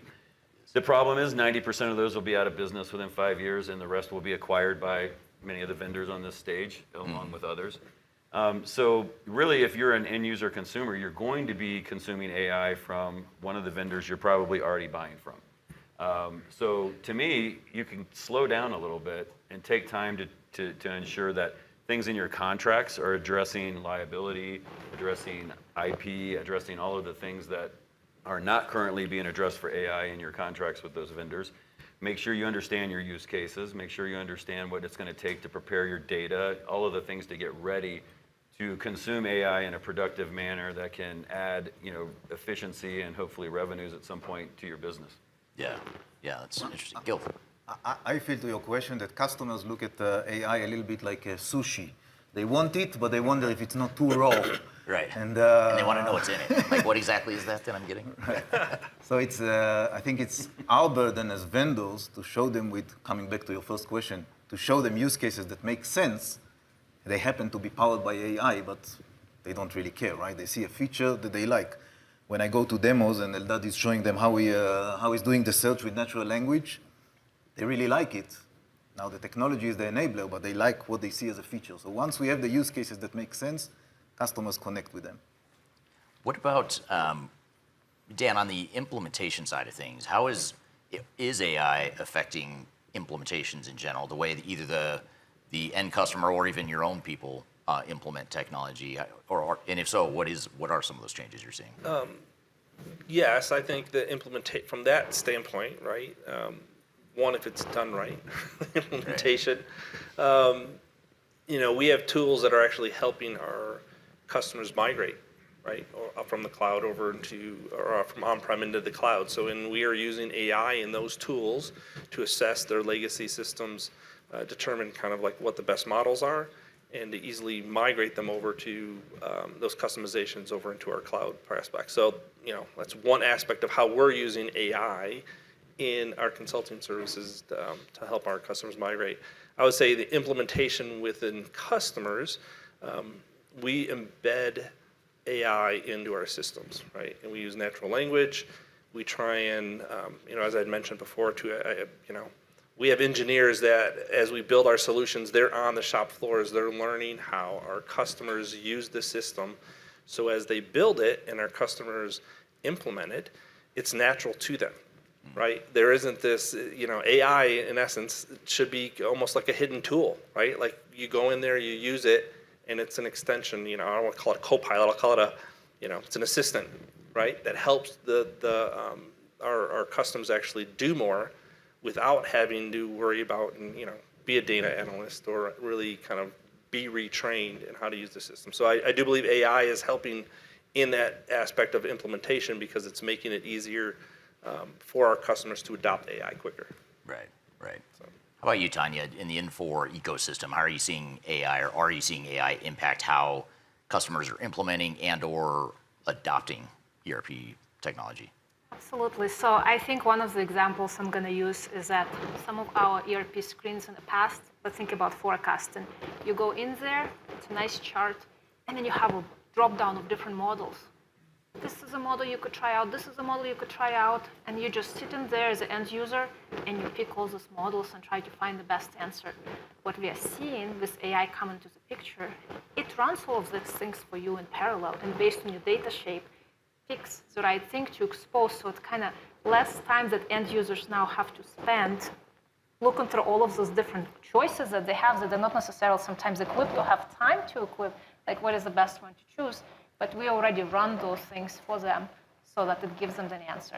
And then, on the productivity side of things, I think you mentioned some nice examples. Instead of starting from like a blank page, you really have somewhere there going, oh, can I write down this, job description? That comes in handy, right? Can I modify those things? Can I translate things that are a lot faster? We serve customers across the globe, and that has really been transformational for us to really them coming in and saying, oh, I could send this exact same message to different languages to target to my customers. This is amazing. Yeah. So yeah, we definitely see that come into place so that they spend less time picking the right tools or configurations, but actually focusing what is kind of the best outcomes that we could give to them. And they could move on and actually spend more time on other value-added tasks. Right. How about in the priority space? I'm thinking in the context of change management. We talked a lot about change management today. And once we have AI, even the AI assistant at this point, it makes change easier. There's less to learn. The system is much more forthcoming. I think it's part of a trend of consumerization, how to pronounce, but easy to understand of business systems. People want systems that they get, that nobody taught us how to use Facebook or WhatsApp or Candy Crush, right? We just went in and it was immediately clear what we need to do and how to set it up and how to make it work. So business environment is a bit more sophisticated than lining up suites, but still there's a lot of room for simplification, and I think that's what the market wants, and AI will definitely help us get there. Yeah. And then the NetSuite space there, are you seeing AI impact how customers are using software, implementing the software? Yeah, absolutely. And it's fascinating because of course we're all in the technology side of the house here, and so we're solving similar problems and sort of seeing lots of similar things. I think the one thing that we have seen is that with the rise of ChatGPT, if you will, people that come to us in the first instance and express an interest in what can NetSuite do, they're coming better informed. They've used these tools to help them understand what's out there in the landscape. You're doing more research before you pick up the phone or interact with your vendor or your potential vendor, which is great. It speeds up the conversation, allows us to get down to the specifics of where we can help. We're also doing things on the NetSuite side again. Perhaps one of the advantages of being cloud native. Helping customers understand what they're not using today and how they might benefit. It's true. I think in pretty much every technology product that we use, me included, there are, for every feature that you are using, there's probably 5 or 6 that have been implemented that you didn't read the release notes or weren't paying attention to the marketing event, and so you don't know about it. How many people use the tap button on the back of their iPhones? I don't. So I don't know if anyone. It's a feature that you know about if you didn't know about. I had no idea. Is there a button? You can tell it double tap on the back of the phone and it'll take a photo. You can tell it exactly what you want to do. It's true. Thank God for you guys to educate us on technology. And you thought I wasn't expecting that to be everyone nods their heads. But actually seeing how they can take advantage of other aspects of our suite to help them, with a particular business challenge that they have. And how that, what the results of that might be as in terms of what they're using today, and if they were to, in some cases, just start using this new model that they're already paying for that they haven't gotten around to implement yet. And then, it was mentioned earlier on today about natural language queries to help people understand how to set things up and how to navigate the product. All of these capabilities, we're all doing some flavor of, it sounds like. And seeing how our customers are responding to that. And so that's, the customers are benefiting from AI, whether they realize it or not, under the covers because we're building better solutions for them with it, or actually in the front end because they're interacting with the system in that natural language way that makes it much faster for them to get the information that they need. Right. So I want to shift gears a little bit, and I'm sure we'll come back to AI. We'll find a way back to AI, I'm sure. That's not going to be a problem, but I am going to shift gears. And I want to start with you, Scott, on this question. I want to tie this back to Jan Baan's presentation earlier today. He talked about composable ERP, microservices, and I'm paraphrasing here. He said it much more eloquently than I could, but he's essentially saying that he sees a future where ERP is shrinking a bit. It's not everything to everyone, and there's an opportunity now to use different types of technologies to not replace ERP, but to augment what ERP can do. And I want to get the vendor's opinion on this too. I feel like you have a right to rebut him or to share your thoughts on this. But I want to get your sort of vendor neutral perspective on what you thought of that presentation or that school of thought in general, and how you think it fits into where we're heading in the future with the ERP software space. This seems to be one of those topics that it vacillates like a pendulum from one side to the other. It's all in one suite platform. Or it's no platform, everything's composable, everything's bespoke. I don't think that, there's a one right answer for that. Personally, I think most organizations would benefit from getting as much of their functionality fulfilled through a single vendor solution in an ideal world. Now, if you're taking a core platform and you're just bolting on 15 acquisitions that are poorly integrated, and you could cause more problems than you're solving. Whereas if you're a cloud native solution and you're building things organically, you probably have a much higher chance of making a more seamless and extensible platform in that regards. The problem I have with composable ERP is the complexity involved and the skill sets required to bring in-house to build and manage that and maintain it, right? Because those are highly, you're starting to talk about microservice-based architecture, then you better have some deep wallets to buy the right people to come in there and maintain those systems. And then you have the integration issues to worry about and everything on top of that, because everything's going to basically be bespoke. I think anything's possible in this technology world when it comes to ERP, but that seems to me to be, at least historically, a more complex solution to build and maintain than something more out of the box, I would say, for the broader swath of the end user population. Especially a small mid-market company. Yes, they just don't have the big IT staff to support that. And No. I think it's a good reminder, too, that no matter what strategy you pursue or what direction you go with your ERP deployments, everything's a trade-off, right? It's like, okay, maybe let's just say the microservice path is a better route because it gives you more flexibility and a more competitive advantage, potentially, than you would just from a sole ERP system. But now you've increased your cost on the IT maintenance side. You're going to have to hire some people to maintain all that and that sort of thing. I'm going to come back to you guys for sure, because all three of you, the Priority, Infor, and Epicor, you've taken historically somewhat of a best of breed approach because you've got multiple systems that can solve different problems. So I'll come back to you in a second. But I want to start with you, Gil, with NetSuite, because I find it super fascinating what you guys are doing, because you guys have always been sort of the epitome of SaaS, cloud native, and providing a very standardized suite of products. But now you guys have these third-party apps that are being developed on the NetSuite platform, which is not new, but it's relatively new for you guys, and it runs counter to, not in a bad way, but just runs counter to how you guys started. How are you guys viewing this then? I mean, is this your way of allowing your pendulum to swing, to vacillate that direction, or how do you see this evolving? It's a great question, and I'm going to say thanks for being my new best friend here on the panel this afternoon. We've always had that sort of single system, unified suite perspective as being the best way to run the business, because then you know where the data is, the system understands the data, you can generate deeper, richer insights from a system that understands the context and all of those things. And at the same time, and actually we did do this very early on, which is developed what we describe as the Suite Cloud platform, which is the extensible set of capabilities so that you can configure and customize and extend our suite in the first instance in whichever way you need to as a customer. So we make it low code, no code, became the terminology for this, right? So we have those various options, but an end user with the appropriate permissions can add fields to records, can add new records, can create hybrid reports, consolidating all of that data together to get the insights that they need for their respective business function. And that same technology then is used to do more extensive customization and, to your point, for partners that participate in what we call the Suite Cloud Developer Network. And they build Suite apps, and they do that, and they deploy that on our cloud infrastructure as extensions to the suite.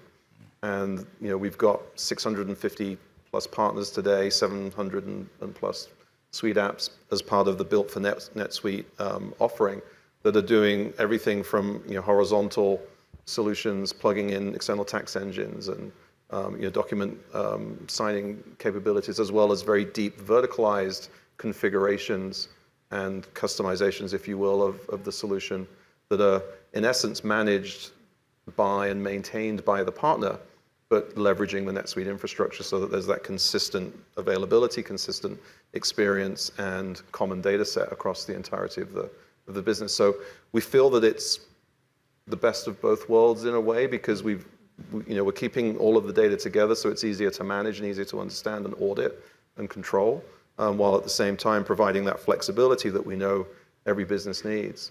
And then the last piece of that, sorry, before everyone else jumps in, is that we also have our connector strategy, which allows connection to third-party systems, because we know that in a IT stack there is almost always more than one system. Yeah. Actually, there is always more than one system. It's not just NetSuite; it's a Microsoft product, for desktop or spreadsheets or whatever that may be. And then the more recent thing that we just did is announced our capabilities for AI connectivity with a new MCP server capability. So we're sort of stepping out into that world now, so that if you are using ChatGPT or Claude or your LLM of choice, you can now interact with your NetSuite data through that agentic connectivity toolset, so that you're again accessing with natural language, but still looking at that common data set in a combined, unified way. Yeah.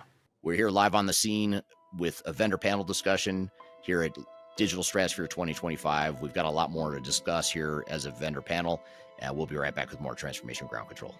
How can you see into my eyes like open doors? I'm excited to announce the release of our 2025 Digital Transformation Report.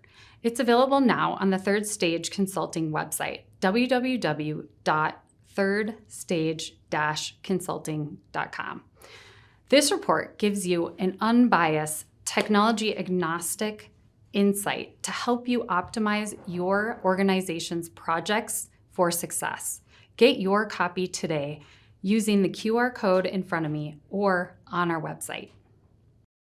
I recently published my first book. It's called The Final Countdown, Strategies to Reach the Third Stage of Digital Transformation. And I wrote this book because I really wanted to find a concise way to share some of my knowledge around digital strategy and how to get started on a digital transformation journey. So in this book, I cover 3 different sections. I cover the people, process, and technology aspects of transformation, with the idea that it's meant to be a starting point, a launching pad for organizations and team members that are going through digital transformations. So I encourage you to buy this book. You can get it electronically, you can get it paperback, or you can get it in hard copy, as I'm holding here in front of you. You can get it by going to thefinalcountdown.com. You can also search for it on Amazon if you shop at Amazon. Otherwise, just go to thefinalcountdown.com. Love to hear your feedback on this book as well. So I hope you check it out and hope you enjoy.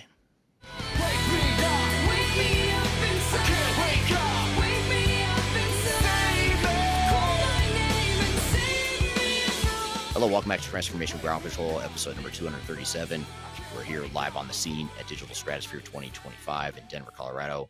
And we're here playing a clip from today's session on the vendor panel, where we talk about some of the trends in the industry and how these different software providers are viewing the future of enterprise technology. With Infor, Jan also referred to this earlier today about how Infor has grown through acquisition, including his company, Baan, got acquired by Infor. You guys had, or you have M3, Sightline, now Cloud Suite. So you've historically had multiple solutions that you've maintained, but from a vendor perspective, I've got to think that's hard to maintain different systems with all the R&D getting spread thin, and you don't want to be competing against each other, with the same with different applications. Where do you see the pendulum going? Do you think the pendulum's going towards a single, like with Cloud Suite, a single solution, or do you think it's going to settle in the middle where you still might have multiple solutions for different industries or different use cases, or where do you see that going?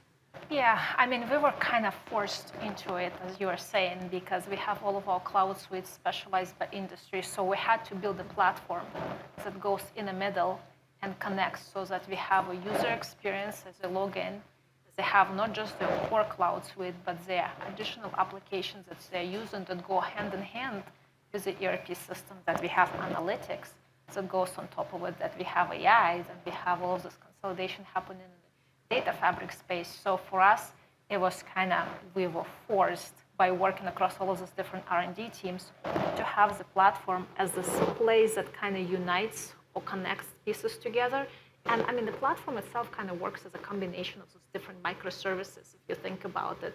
Yeah, the moment that we get all this data, it comes together, we could apply analytics on top of it, we could apply AI on top of it, we could use a combination of the different techniques, we could put it back into the Cloud Suite. And what we notice, what works well for us, is that thinking about our end users, so their roles, what they're really trying to accomplish in a day, so that they don't go through different screens.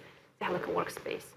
They start their day, they log into the portal, and they have a workspace. And this workspace tells them, here's some of the alerts, here's the things that you need to focus on. And those are the pieces of different technologies, from process mining, from analytics, from AI, are coming in together into one single space to help them with their day-to-day challenges. So answering your question, I think the truth is always somewhere in the middle, and we were forced to do that just because we had all the different applications to start with. Yeah, it seems like it's more than just applications now. It's almost like a platform, and that's sort of what you didn't use the word platform, I don't think, with NetSuite, but it sounds like that's essentially what you're doing. Is you've got this core platform with connectors and apps you can plug in, and then same with you guys. It's a platform where you can mix and match different. It's a cloud industry cloud platform. Yeah, yeah. Brilliant marketing. That's why you guys are in marketing. I'm not. How about you, Dan? What's Epcor's view on this? What they said, no. It's similar, right? I mean, particularly when you're dealing with mid-market companies, right? They need to have the flexibility to transform and grow as they need. So having a composable type of infrastructure, right? Being able to, for instance, like inventory planning and, can I bolt that on, right?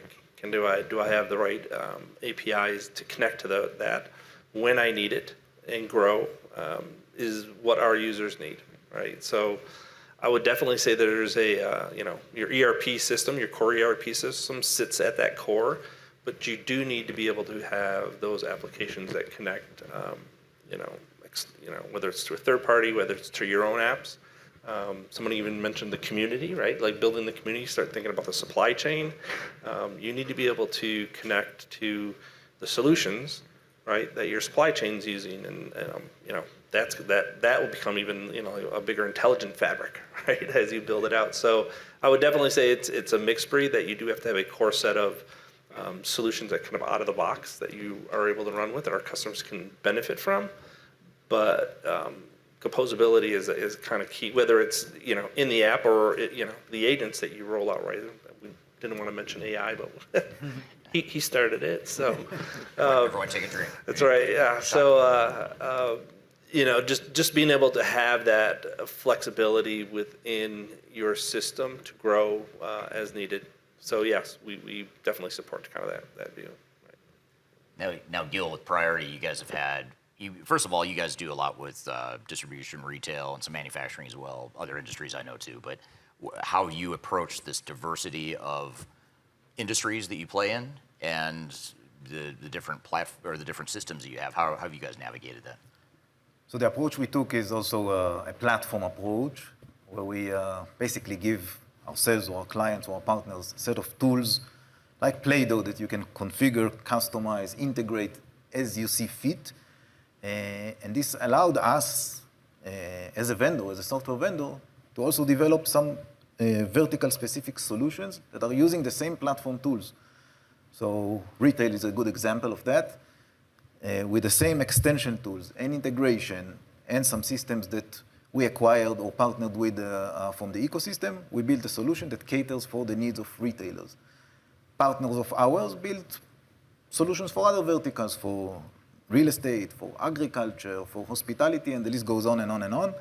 Again, all using the same tools, the same platform tools, which is the way to go. Otherwise, you could redevelop everything from scratch all the time. Openness, I think, is key.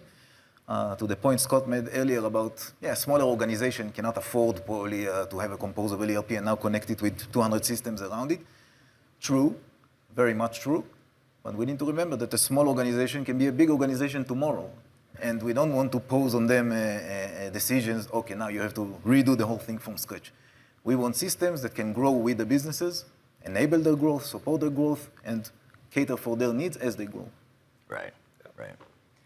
Now, Scott, coming back to you and shifting gears again, if we talk about implementation, we've talked a lot about in this session or in these workshops so far, we've talked quite a bit about what some of the success factors are. We've talked about change management, strategy, all kinds of different stuff. How would you summarize what you think is most important for your customers to be successful in their transformations, their ERP implementations in general?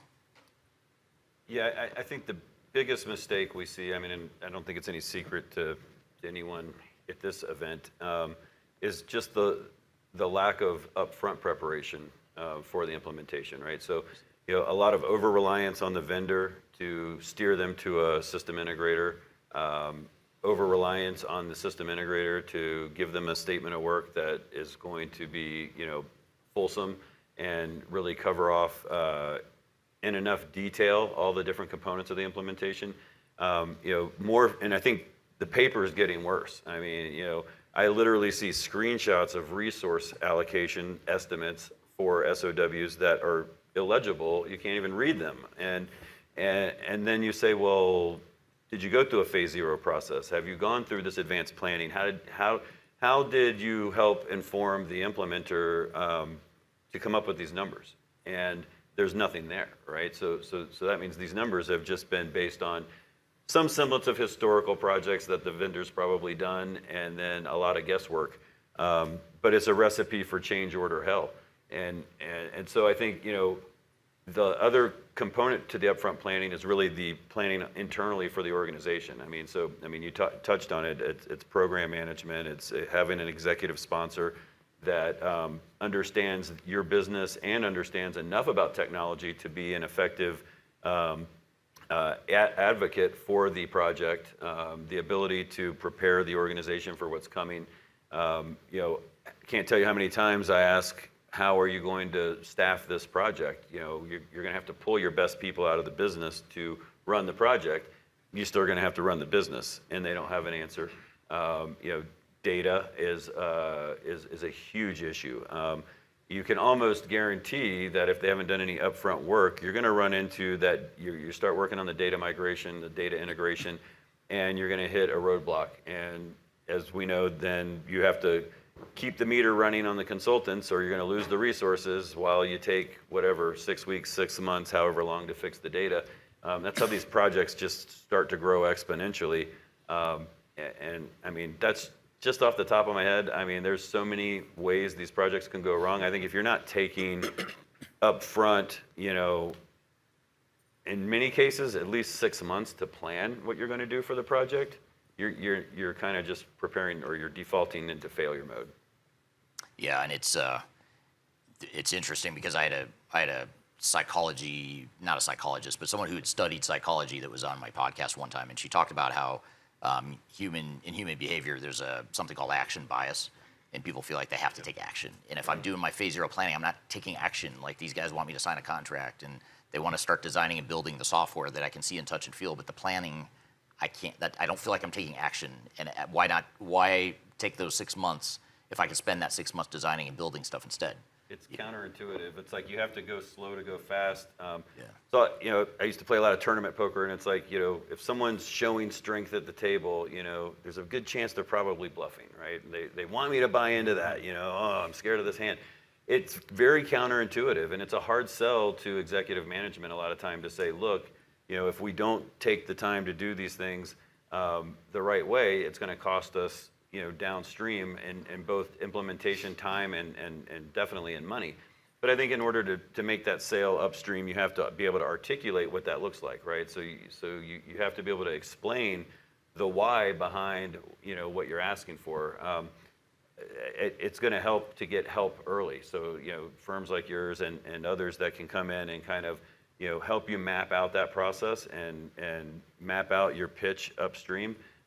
That's a critical piece of the puzzle, because most of the time, you know, people are running the business. How many times, hopefully, do you do one of these big ERP implementations? You know, maybe, you know, if you're lucky, once in your career. You know, if you're unlucky, you know, 2 or 3 times for the average worker. Like, there's obviously you guys who love it and live it, and that's what you do. But most people hate it. And it's very disruptive, and it's painful. And it's like, if I have my job, all of these things are laid out, and now you're telling me everything's going to change. You know, that's not going to make me a happy camper as, you know, as a worker. And you have to prepare for that up front. Yeah. I think, if I may, those are really great points. And you said some things earlier in your session, the Welcome to the Jungle session, that really caught my eye, Eric. The why is really important. You know, you're not implementing a new ERP system because you want to implement a new ERP system. You're doing it because you've seen something that's not going well enough, or something that's getting in your way with what you want to achieve for the business. And so you're identifying a new system, and you're going to go through this journey, let's say, through this journey to get to an outcome which allows you to achieve that why, that, you know, that intent that you started this process for. And so it is really important to have your best people. It is, you know, got to make sure that you've got the time for that. And then the other thing that I saw on your slides earlier on is that implementing new software is not itself going to fix the problems that you embrace in this process. Look for. But the reality is that whatever your business process is today, it is almost, at least to some degree, the result of how your current systems work. It's not because that's how you would have decided to do it if you had, a blank slate at the beginning of whatever evolution or new initiative you had. Most recently, it's because that's how your current setup actually requires you to do this thing. And so thinking that taking that and putting it, in our case, in the cloud, on the suite, leveraging AI in another system in exactly the same way as you're currently doing it is not going to help you achieve that why. So holding on to why you're doing this, it's not just because you want to have implemented a new ERP system on your resume. It's because there's a goal that you're looking to achieve for the business. Right. And driving to that at all points along the way. I want to call it what Scott also, I think, mentioned just about preparing for the change, right? So you mentioned the processes, right? A lot of this isn't just the technology, right? You need, we're dealing with tariffs, we're dealing with economic issues, right? Change is a normal now. And I think, to your point, you're not going to rip and replace your ERP system out every time it changes, right? But you need to prepare your people, your culture, your processes, your governance to adapt to that change. We know it's going to happen. It's coming. So, have those kind of pieces in place besides the technology. I think that's going to better prepare you, right, as you implement kind of your initial solution. Yeah. So now, Gil, let me ask a follow-up to that. So Scott's saying that I should spend up to 6 months preparing and getting ready, defining the why, all the stuff these guys have talked about so far. But you've got a guy working for you, let's say, that's going to get a pretty decent commission check if he can get that contract signed today, not 6 months from now. What do you do? What do I do? So first, to relate to the previous point, it reminded me the story that they ask, how did God create the world in just 6 days? I mean, the skies and the seas and the mountains and the animals and the plants, all that in 6 days? It's easy. He didn't have any legacy. Nothing to change. Unfortunately, in our environment, we don't really get to do greenfields, right? We always have legacy.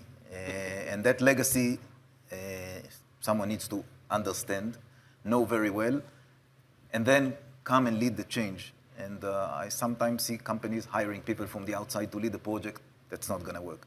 You have to have somebody from the inside that knows the legacy, knows the current state, understands the why behind the current state, not just the why we're changing, and has the respect of the organization. So when he comes in to promote the change, it will resonate with the team. So I think that's, we talked a lot about leadership and the change management. It's the kind of leader that you choose that I see as the common denominator between successful and failing projects. Right. How do I hold my horses that want to sign the contract? Yeah, and it may not, I fully acknowledge that may not be a fair question, but I think it's worth calling it out to the audience here that there is a conflict here. And these are situations that we cope with every day. One way, and we do this sometimes with customers, especially in the more, let's say, complex or larger projects, we do scoping. We don't yet run to implementation. We don't yet run to, okay, sign this contract and the 100 licenses or whatever. We say we are now focusing on scoping. We'll bring you the people that we know how to ask the questions and what questions to ask. We'll work with you to map everything that is going on and what needs to change. And later on, we'll talk about solutions and licenses and all this good stuff. We have enough patience to go through this process and take our customers with us through this process, and then follow with a larger scale. Yeah, and I think it's a great point. I think that's a good process to go through, and I think, to be fair, none of you guys are direct salespeople that are making commission on closing deals, and if anyone here signs a contract, you're probably not getting a big commission check just off that. But human behavior being what it is, I don't care who the vendor is, the bigger company you are and the bigger your deal is for that vendor, the more likely you're going to get weird behavior. You're going to get a guy who can literally make his entire year on your deal. It's either that or he might get fired. So you're going to, and I'm serious, they might get fired if they don't close that one deal. So you get this erratic, weird behavior that is not in your best interest. But at the same time, it's I get why they're doing what they're doing, but you as a decision maker in your company have to look past that and say, okay, I feel bad for the guy if he gets fired, but it's not right for us. We have to do what's right for us as a business because I don't want to get fired. So, I think that's the way to look at that and just to navigate some of the conflicts of interest that are inherent in the system. There's no, again, this isn't a vendor thing. This is a industry human behavior thing. But what are your thoughts, Tanya, just on implementation success? Like what are the keys to success that you see most helpful for your customers? Yeah, and I'll probably second on what Scott was saying. I think what we notice sometimes in some of those implementations is like very IT-centric, and IT comes in and they run the show, but they forget the business on the loop, and business gets involved when it's already all in the works. Whereas the reality of the things, what works is that you engage the business from early on, like you're saying, taking them out from some of those critical processes so they're involved and they're bought into it. And then they're the ones who will be trained, right, and the rest of the organization, so they come and bring this change. So for us, what really worked is making sure that we have not just the IT, but the business in the loop from the very beginning. And then, of course, data. Yeah. Talking a lot about data. How do we bring it all together, making sure that this data is exactly kind of meeting use cases that you're trying to address. And I think just a little bit about the time-wise, right? It's not going to happen overnight. So what can we do now to start bringing in value? And so if you start flowing this data and putting it in some sort of data lake, wherever you're going to put it, you could start applying AI on this right now. You don't have to have all of your ERP screens up and running. You could actually start providing value to them before that. And so I think that's how we help to mitigate for some of the things. So don't think about it being years away, but the moment that we start flowing this data, you could start getting the benefit now, in 90, in 60 days, but whatever, starting with those quick wins. Yeah, makes total sense. Let's look to the future, and Gil, I'm going to start with you just because I asked you the most difficult question. I'll start with the easier open-ended one to kind of close out the discussion here. But when you think ahead to, say, 5 years from now in the enterprise technology space, what do you see happening? What do you think? What are the things that you see on the horizon, whether it was related to AI or composable ERP or some trend we don't even know about yet? Like, what do you see? How about I don't know? That's the reality. None of us do. But what's your guess? I think nowadays the pace of change in technology and the pace that technology evolves is by far faster than what business can do and what us as software vendors can adapt. So we are chasing the technology, right? We spend our days scratching our head thinking, how can we harness this wonderful technology that is out there into something practical, something that people can use in their day-to-day. And I think we are just scratching the surface now. And as we do that, technology continues to evolve very fast. So I think the most honest answer would probably be, I have no idea, I really don't. That's a good answer. I think it's a fast-moving thing. I'm sure that we'll see by far more AI playing a much bigger role in the business applications. I know the famous quote that there will not be business applications anymore. I guess you all heard that, right, from the CEO of Microsoft, that this was his vision. There's no business applications, it will be only data and agents flying out there and doing your work. So I don't know that we'll get there in 5 years, maybe 50, but I think this is the direction. This is the North Star that we're heading towards. Yeah. Now, do you like to bet, Dan? Do I like to bet? Are you better? Not in general, just on this one. Just in general. I'm like, if you were to put money down on a trend or a change in the market, what would it be? Flying cars. Yeah. No. Back to the Still future. waiting for that. Yeah. I would say zero time to value, honestly, with ERP. So if you start looking at where AI is going and you start training your models very much more industry specific, as a lot of us are, right? And you start training it on role specific. When your customer ends up getting your initial, ERP, right? It should be ready out of the box to implement and start driving value. So what we call is like zero time to value, right? ERP used to be kind of measured on how fast you could implement, right? And how fast you could actually kind of get in there and do stuff. And I think the eventual, measurement KPI is going to be kind of like, zero time to, outcome, right? So how fast can you start getting the outcome and the value out of your ERP? And I see AI and the agents that we're rolling out are going to drive that, right? So you're going to get to a point where ERP is, it's I don't want to say it's easy to implement, but it's out of the box, go. Like, you're ready to go and run, so. Yeah, hopefully more adaptable. Yes, flexible as well. exactly, yes. Yeah. How about you, Tanya? Where do you see ERP in general and or just within the Infor world? Where do you see ERP headed in the future? Well, we invest in a lot of time and effort into agents, so it's better be good. So I want them to come to life in 5 years and definitely help us in this day-to-day tasks. Have the orchestrators that could do simple actions for us with a human in the loop, but human, instead of doing this mundane, redundant tasks, actually doing a lot more value-adding activities. It's, to me, it's almost like Maslow's self-actualization. You come to work and you're happy to be here. You actually accomplish something and not just look through the list of the spreadsheets or the columns that you have in your ERP. So we're betting a lot on agents, and I hope that in 5 years, they better be good. You hope we're there, yeah. Yeah.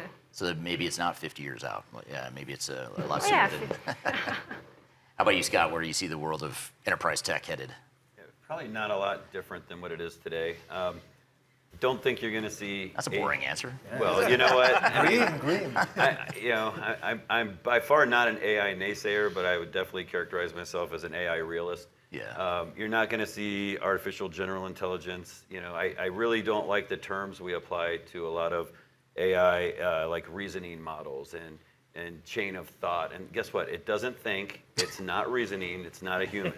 Go ask ChatGPT 10 questions, and there's a good chance you're going to get some wrong answers to at least a couple of those 10 questions. And this is like the most basic use case you can apply. Or ask it again, and you'll get different answers. You'll definitely get a different answer, especially if you rephrase the question just ever so slightly.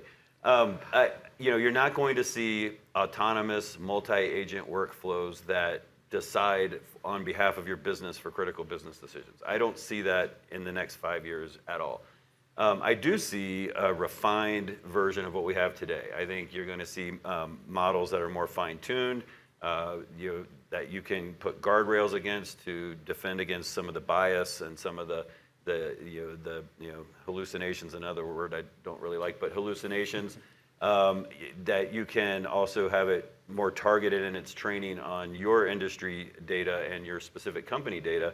And you can definitely go into what I would consider hyper automation for a lot of level 1 workflows and take a lot of the work that's done by people today and definitely automate that and definitely raise that up where the human in the loop is able to oversee a much broader scope of work than what you can do today in a more manual basis. So I think it's definitely going to be a transformative force from a productivity and an efficiency standpoint. Can be for revenue generation as well, depending on how it's targeted with marketing and sales enablement and things like that. But it's, I hear people say it's going to be bigger than the internet, and I'm like, I don't see that being the case in the near future. I'm not a technologist by trade. I'm not a futurist. I can't say what's going to happen 20 years from now, but it's pretty safe to think 5 years from now, it's a more refined, elegant version of what we have today. Yeah, and I think it's a good point that you have to be careful of these grand predictions. I don't know, for those of you that were in Emma Roloff's session, she pulled up a quote from Constellation Research where they said, if you're not investing in AI right now, you won't exist in 5 years. Right. And I'm like, okay, come on, that is not true. I could be operating a pen and paper and still be in business in 5 years. I mean, that's probably not advisable, but it could happen. So anyway, it's stuff like that. I think it's fun to look to the future, but I think you guys which one of you said, Gil, you said you don't know. I don't know either. I like to pretend I do. I like to guess what I think will happen, but the reality is none of us really know. But it is interesting to see like what you guys are doing to advance technology and advance where we're going. How about you, Craig? Don't want to forget about you. Where do you see the world headed with ERP? I kind of agree with everyone. That's sort of I think there's truth sort of in the midst of all of those, or at least a solid prediction that we could kind of come together. It's going to get better. Technology is going to get better. It's going to be better at giving us answers that are helpful. It's going to be making sure that we can do our jobs more effectively. As long as there's still a human signing off on the financial statements, though, there's going to want to be that rigor, and there's going to need to be that engagement and full auditability and an understanding of what decisions have been made. So I think we'll see this continued journey of automating sort of repetitive manual tasks, while at the same time still providing that overview that the human that's in charge can make sure that things are going in the right way. I mean, the reality is that the challenges that the businesses have are not themselves changing. So these solutions are all about continuing to do a better job at making the end user, the customer's life better and easier at achieving those goals. So in some ways, all of you actually have a big say in where this technology will go. The one thing I do see happening right now, and again, it's changing so quickly, but the idea of data being critical, the best AI is based upon the best data and the best data to the most complete data set. And what we're seeing with these front-end tools that are in essence are allowing very rapid generation of experiences that consumerize what would previously have been, or still are today, very complex, sort of technical workflows inside businesses. And so whether that be natural language or very simplified forms that you access on your phone from a remote location, or something that's specific to that use case, that's already happening. So I think that we'll see even more of that powered by the kinds of tools that we're seeing from Anthropic and Perplexity and other front-end AI solutions. One thing that you said, Scott, that I want to come back to that I hope happens is that we get rid of buzzwords. So you were talking about some of the nomenclature that's used in the industry. It's getting pretty irritating now with all the different buzzwords. Even just for AI, you've got 50 different buzzwords used there. But no, it's good. Well, that was the vendor panel discussion. Very enlightening. I really enjoy those conversations. I enjoy facilitating them because it's such a unique perspective that you get when you get all those different vendors on the same stage talking about the similarities and differences between the way they view the enterprise tech space in the future. So real interesting stuff, and hope you found that as helpful as I did. And there's so much more I could share with you here in this episode. There's so many different speakers and sessions that I want to share with you, and we will make all of those speaker sessions available for purchase. If you want to view the on-demand recordings of the conference, we'll make those available to you soon. But hopefully this is giving you a flavor of what we covered here at this tech agnostic event or movement, as it's been tagged by the audience here. So I hope you found this helpful, and we'll be back with our regular format next week. So be sure to check us out at transformationgroundcontrol.com for all the past episodes you might have missed.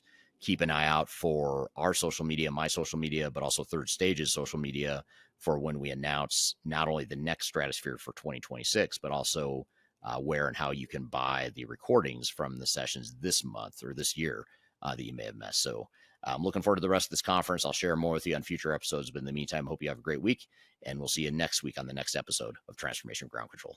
Take care.